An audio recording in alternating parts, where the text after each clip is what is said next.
Today, we're joined by Alexia Bonatzos, the founder of Dream Machine, an early-stage venture fund, and the former editor of TechCrunch. In the wake of TVPN's acquisition by OpenAI, we're going to talk about new media. I'm Ashley, and Helen is also here this week. Great Chat is brought to you by Mercury, radically different banking loved by over 300,000 entrepreneurs.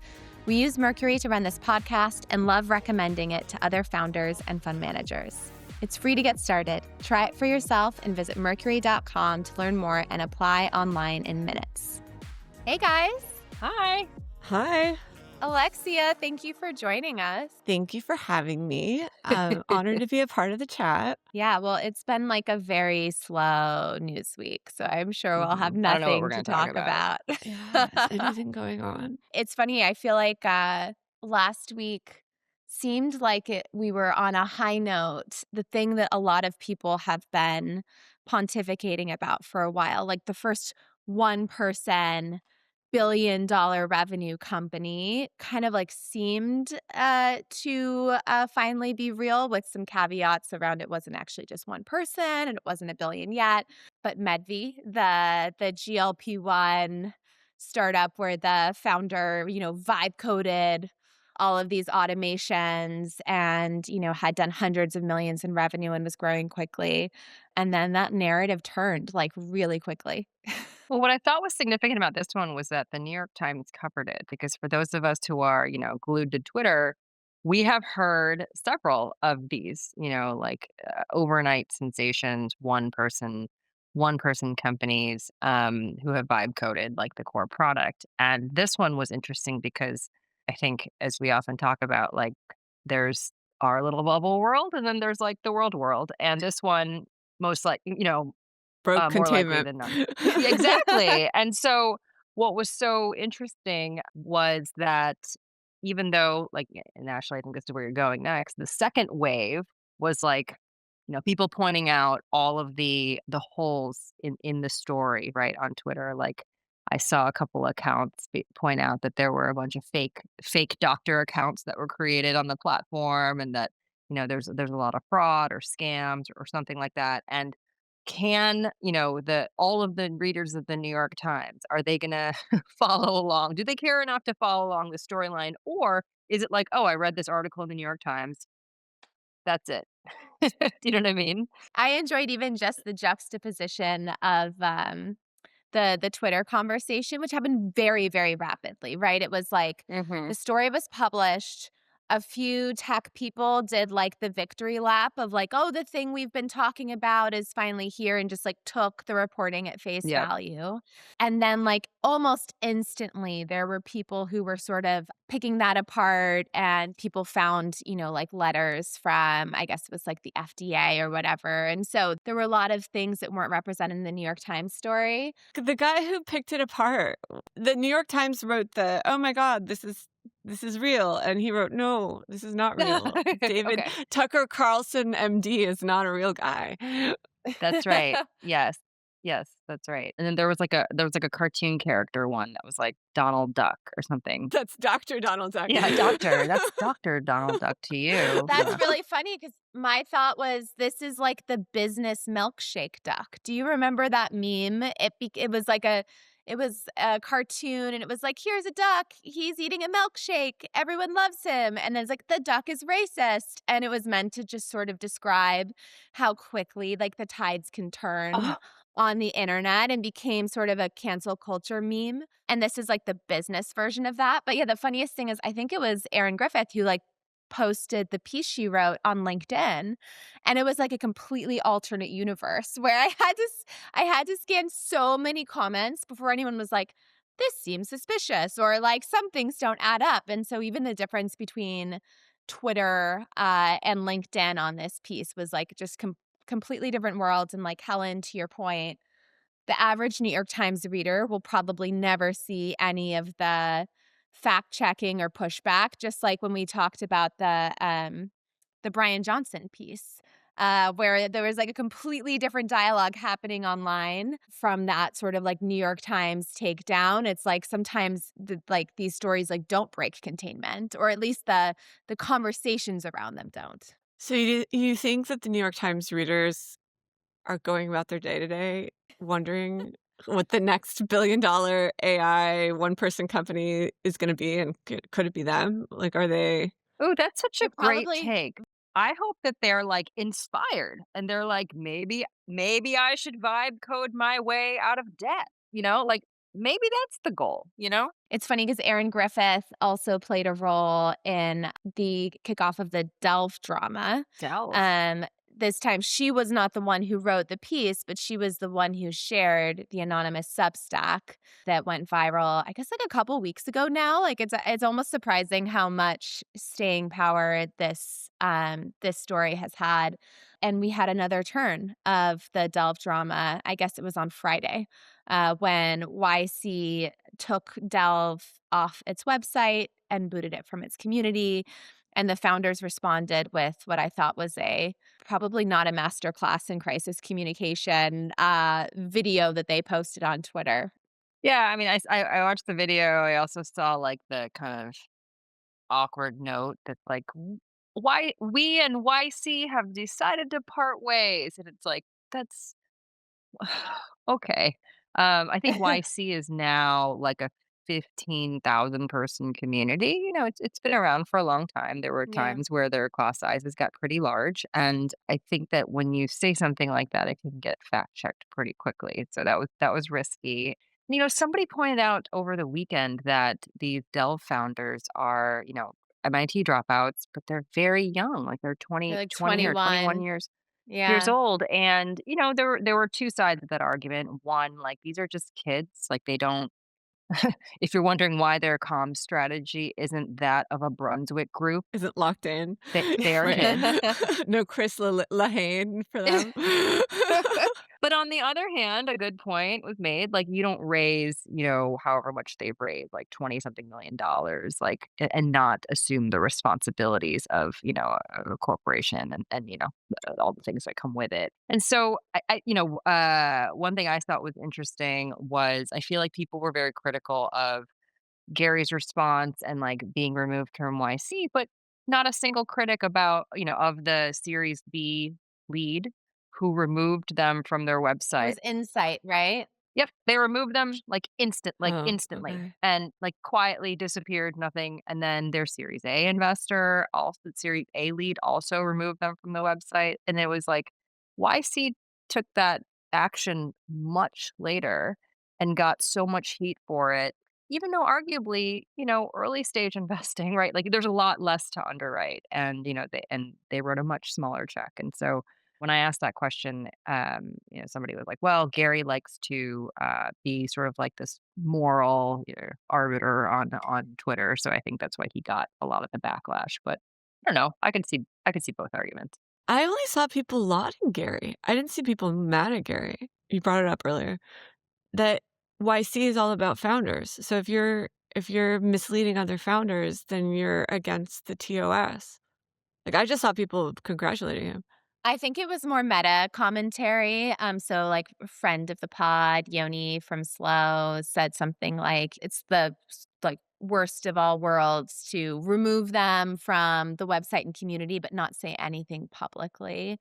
I kind of feel like internal statements are external statements these days. Like Gary absolutely knew what he posted in Bookface was going to end up like screenshot and circulating on Twitter. And I thought his messaging was good. It was really simple. It was that Y Combinator is not just an accelerator, it's a community, and people know that, and that community has real value. And so I think that the decision to remove Dell from the community makes sense for the very reason you just said. Like, this is a company that mostly serves other startups. And if it's not doing that well, that like YC stamp can be misleading.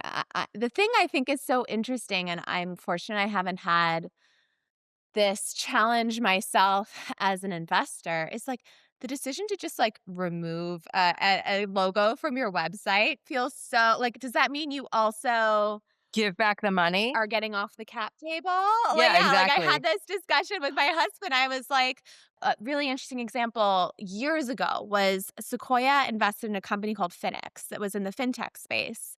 And afterwards, the story was, and I have no idea what the actual behind the scenes was that like Stripe saw Phoenix as competitive. And so Sequoia wasn't going to mess with their like prize possession. Stripe just said, Phoenix, you can have the money. We're off the cap table. Like, we're not even taking the money back, but we're no longer involved in this investment. So that was like, in my mind, I'm like, okay, that is a legit removal of logo use case. In the case of, all of the funds involved with Delve, I'm like, is this feels very superficial to me. It's like, let's pretend we never did it, unless they're somehow like actually giving that equity back or like selling it to someone who wants it. So it's kind of a funny, like it doesn't really have any teeth, and it just sort of draws attention. It's like a little bit Streisand effecty. I think we pay attention more to how firms are responding to conflicts within the portfolio because we're like living in unprecedented times, right? There are some firms that are investing in both Anthropic and OpenAI, and that was unheard of just a couple of years ago. Yeah, and And now I think, XAI and like yeah, exactly. But also, like right now, as a lot of SaaS companies from the last 5 to 10 years are trying to figure out their second act, right? And leverage AI and like sort of create an agent first version of their previous, enterprise software platform. I think you're seeing a lot of companies within portfolios start to compete with each other too, that were before never competitive. And so I also think that firms are kind of in uncharted territory where, like, well, when we made the initial investment, they were not competitive.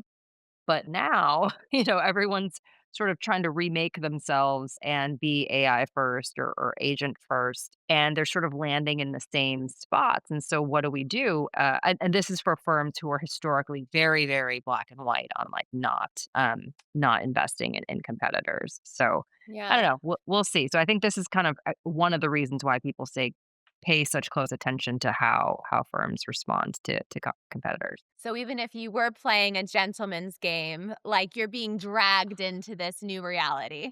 So I've tried this. You invest in one thing, then you preclude everything else that looks like that thing, and then that thing changes to look like something else Oh, that's totally. maybe like something in your portfolio. Yes, I am absolutely not a hardware investor at all, but one of my best investments is a dev tools company that pivoted to gaming hardware. And they're doing amazing. So like it's you just Good really for never them. know, especially at early stage.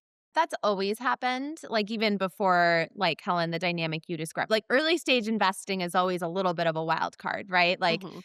you're mostly backing people, and those people are Right. gonna learn things as they build, and I think where this gets really interesting is when it's happening at the growth stages with firms that are putting Right. in tens or hundreds of millions of dollars, or, in the case of some of these, like, growth stage Billions of rounds, dollars. Yeah. billions of Yes. dollars, tens of billions, like, who knows what the cap is, that you Hundreds. can't pretend like, "Oh, they pivoted into being competitive, we didn't know."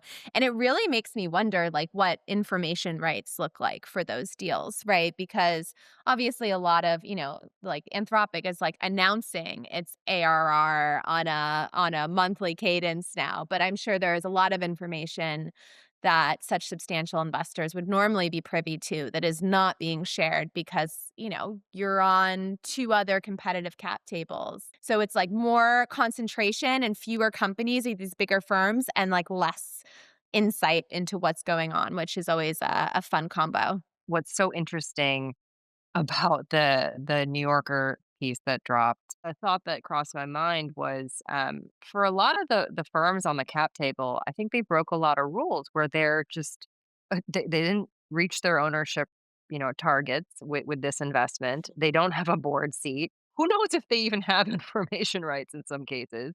I think a lot of them also like invested a very large percentage of their total fund in this investment. So it's one of those things where it's unprecedented in this case where like it's been diluted so much.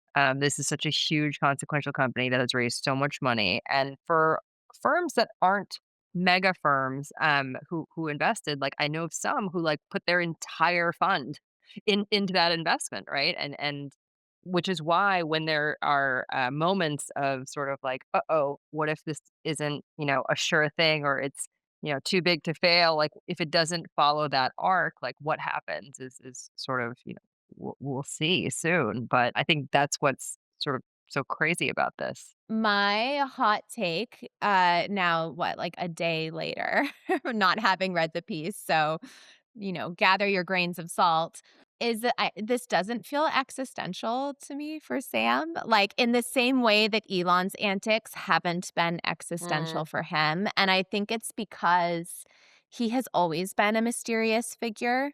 And, people may love him, people may distrust him, but the thing that is like known and core is that Sam is like very good at winning and he's like a very good deal maker and he ascends, right? Like he went from Looped to running YC to running OpenAI. And I think that the people who've bet on him did not bet on him because they saw him as this like moral bastion for tech. I think they were like, this guy is going to build one of the most mm, complex businesses, take one of the Consequential. biggest Yeah. swings or the biggest swing in history in so many ways. And like he's gonna figure it out. And so at least for like an investor audience, a tech audience, I don't think anything in this is gonna make anyone go like, whoa, like I thought Sam was mm-hmm, one way and he's another. I think it's more like, oh, some of the whispers I've heard seem to be substantiated or believed by other people, but I actually don't think that this New Yorker piece is the undoing. Like that is my again, not having read it, but seeing people's like hot takes. Based Like on the vibes. based on the vibes. And listen, like we've talked about this a lot. OpenAI is the category leader. And so all they can do is get like chipped away at, right? Like right, they right. A They can only swing go so big, down. it resulted in 3 other swings. yeah, That's how big the yeah. swing was. Yeah, That's true. exactly. That's Like they've true. had Yeah. to get rid of swings because there are so many within the company. And so anyway, so that's my take on the New Yorker piece. But yes, was it on Thursday of last week? It was like the day after April Fools. Yeah. OpenAI announced it had acquired But they also prior to that, they announced that round, the oh $120 yeah, billion round. So $122 billion rounds. all of the, like, news hits or news blips are all pegged to this raise announcement, which is something that you wouldn't necessarily get if you're reading Twitter. Like, it's just they announced it, and then they're like, "Okay, well, we need to change strategic direction," or we're all of the things that are bubbling We up. move on really quickly on Twitter. We're like, new day, new slate for clean slate for news. But yeah, okay. So 100, like the no more side quests, which I think was like around the same time as the Raise announcement, the TBPN acquisition on Thursday, which a lot of people thought was a April Fool's joke at first, but it was not. And then a bunch of exact departures and shifts on Friday. So the CMO stepping back, the COO moving into a smaller special projects role, Fiji, who was the CEO of applications, but now is like the CEO of like, what was it, AGI, AGI. something like Yeah. announcing that she was going to go on a medical leave. Then there was a news story around tensions between Sam and the CFO, Sarah Fryer, around like IPO timing and approach, and maybe just sort Mhm. of like invest Compute spending spend. Yeah. generally. And then that on Monday, this like massive Ronan Farrow New Yorker profile hits. My hunch, because this is a profile that's been in the works for 18 months. And I heard a little clip with Ronan, and he said he spoke with Sam over a dozen times, Mhm. is that OpenAI knew this piece was coming, and they're like, "Great, let's get all the bad shit out as fast as possible so it doesn't look like it's a reaction to this piece." And then it's like a rip the Band-Aid off. Like, a lot of things are changing. If that's gonna happen, have them change, like, all at once versus like a drip campaign or like, can you imagine if this profile hit and then like 2 days later a bunch of Right. execs were leaving? Like everyone would tie those 2 things, right? And so Right. I think it was at least smart that they like condensed this like crazy news window for the company. And I mean, who knows if there are other surprises around the corner. or or you're giving them too much credit. It's one of the two, of course, right? And I was just trying to think about, like, if you are running comms, usually comms I think of them as like this orchestra conductor. It's like, okay, now this, and then we're then more of this, and it's like you have this sort of command over all of the moving pieces. And two things: one, there are more moving pieces than ever, glimpse into our main topic for today. But also, we're consistently living in two realities, right? So, like, are you the OpenAI user, ChatGPT user in the long term that we have to win and mostly surrounded by traditional media? Or are you terminally online and following, large meme accounts in many cases who are doing these sort of like Right. hot takes and like have these insider insights, and that are gaining steam. It's harder than ever, I imagine, to try to like navigate, but also prioritize like what world do you care about, especially if your CEO and maybe your investors live in one reality and not so much the other. I think so much of the discrediting of the mainstream media, like this is what is happening, where people are choosing to opt out. Whereas before, I think there was this sort of like cheeky balance of like, yeah, I'm skeptical of it, but I need to still understand what the majority of people are reading. And now it's like, no, that's why I canceled my New York Times subscription. I And yeah. disagree. Like, I've noticed a vibe shift in my like very online Twitter feed in the wake of the New Yorker piece where Hmm. people in tech are like feel like they've been given permission to express very different beliefs about OpenAI and Sam specifically than they did before that piece, even before the exec departures, before, any of the recent news cycles. And but again, I think a lot of this is less that like all of a sudden mainstream media is credible and more that OpenAI flew really close to the sun and people are excited to knock it down a peg. But I think these like worlds are really feeding each other, much more so than maybe they generally do. And then the other thing I'll say is I think very few people are actually going to read the OpenAI piece if they are not like in the tech industry. And so I still feel like this is a maybe a more specific audience than we might imagine. The New Yorker? You don't think people read Ronan Farrow's? It's so long. I just think, like, the attention spans of everyone, not just people in tech, have become itty bitty, and so I think it's gonna be Actually, people that's a who good stat that I'm gonna yeah. look up, like New Yorker subscriber demographics, because I would bet that tech is actually a really, really small slice of that. Sure, but story dependent. I think people read certain headlines. A lot of people the New Yorker audience might be different, right? I think there are people who get the New Yorker every month and read it, like, cover to cover.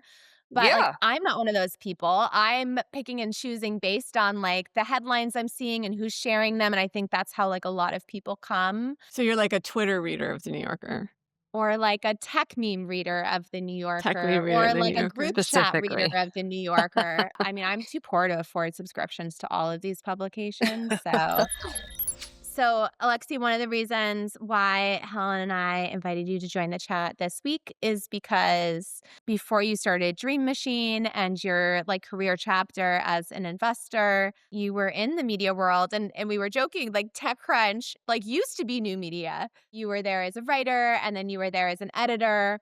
And this was a time when, just to date all of us, like early in our Mhm. careers, like blogs were like the new media format and the way that like podcasts and newsletters and like, I guess whatever TBPN is has become sort of like the go-to formats for new media in our current era. And so we thought it would be kind of fun to use the TBPN acquisition by OpenAI, which I think was a surprise to a lot of people, as like a jumping off point for talking about this new media landscape. Yeah, TechCrunch was old is old new media. And, like, in the next cycle, it'll be old new media or older new media.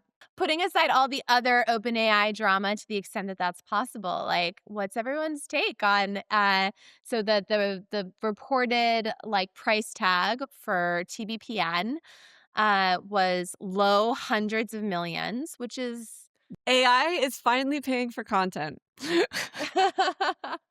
It's just not in the way that a lot of people had hoped. No, I mean, it's an incredible outcome.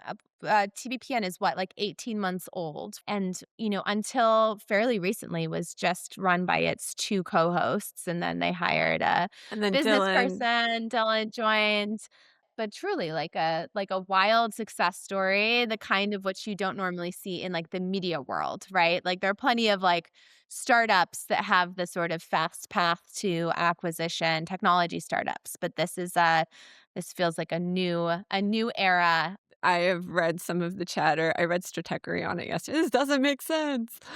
Yeah. Does any acquisition make sense? Like look at the just the patterns of acquisitions destroying values in the acquiree.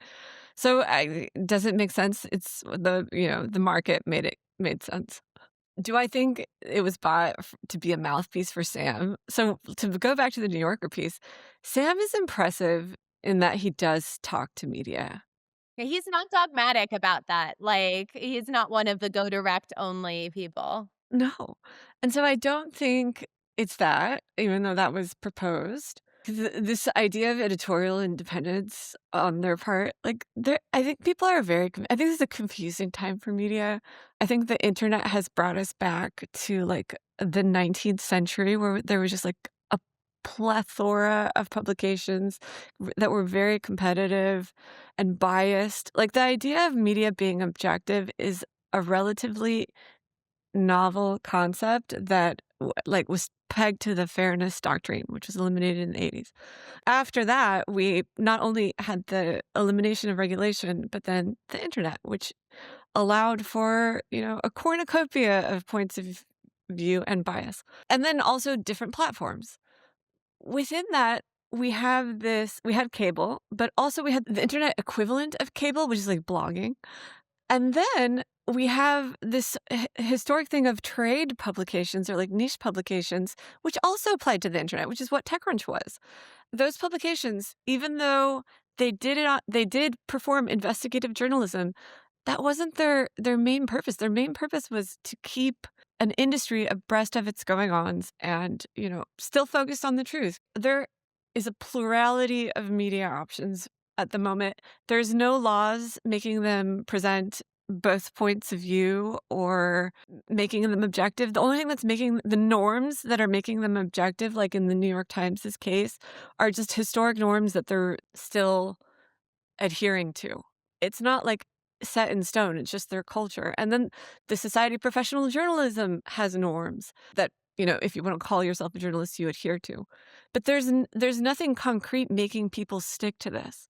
And so I think part of the confusion around the TBPN acquisition is that people are expecting them to be investigative and objective and adhere to these norms when They never signed up for them. yes, they are Yeah, a yeah. trade podcast that's more like Mhm. infotainment and like a cable news, like late night TV show, except they're during the day. Yeah, they're like Sports Center for tech, which is just a very different value prop than the New York Times. I agree, and actually, Lexi, I think you're being very generous in saying that people are confused. I think there are some people who are pretty salty about this acquisition, and I, like, understand it if you are, like, in more traditional media and you see this, like, phenomenon of TBPN and then just generational wealth being created. Like, the people who were, I think, Sam Biddle was like, can't wait to see them do a teardown of the New Yorker story, which, is about their new home, OpenAI. But they've never done a tear down of That anything. was They've never never done a their tear down of anything. their purpose. Exactly. I mean, Exactly. I will Like, say that. I think to their credit, they've been extremely consistent. And that was when they first broke. I think that this storyline, this sort of question circulated first, which is how will they handle, sort of like tough conversations or, when there's conflict? How will they get around that when they're only doing softball interviews? I think I was the one who pointed out, like, oh, they've taken the magic of the Harry Stebbings 20-minute VC podcast, which every comms person loves because it's just a platform, with softball questions to highlight your CEO in the most positive light. And they've made an entire show around it. And I think that this time the same questions are coming up, which is like, how will they maintain, journalistic integrity? And I'm like, whoa, whoa, whoa, whoa.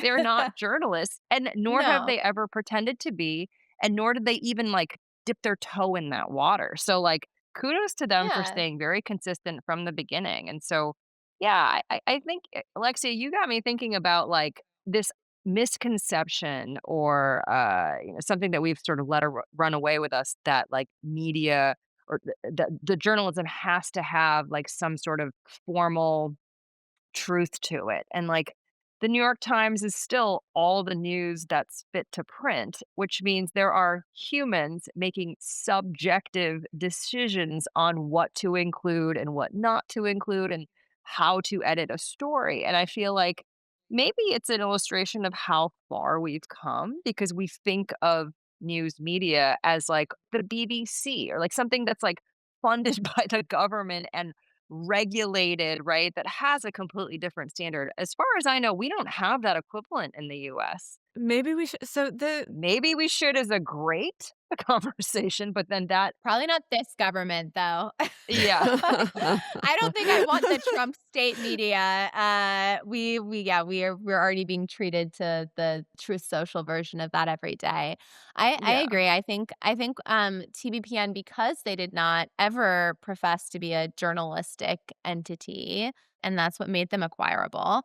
And I think what OpenAI was buying was like vibes, personality, likability, a certain like ideological orientation towards tech, where tech is exciting and progress is to be celebrated, that probably aligns with how Fiji and Sam and others at OpenAI like want the conversation around AI and technology to go. Although I'm like a little skeptical because Sam also went on Axios yesterday, or did an interview with Axios where he was doing the doomsday thing. But anyways, look over here at TBPN where everything is optimistic and fun, and it's a sporting event, and there are winners and there are losers. And so it's interesting that I was thinking about like maybe we can look at a few other new media acquisition examples, because I think there are like lots of different reasons why companies or VC firms are like acquiring their way into new media. And an interesting example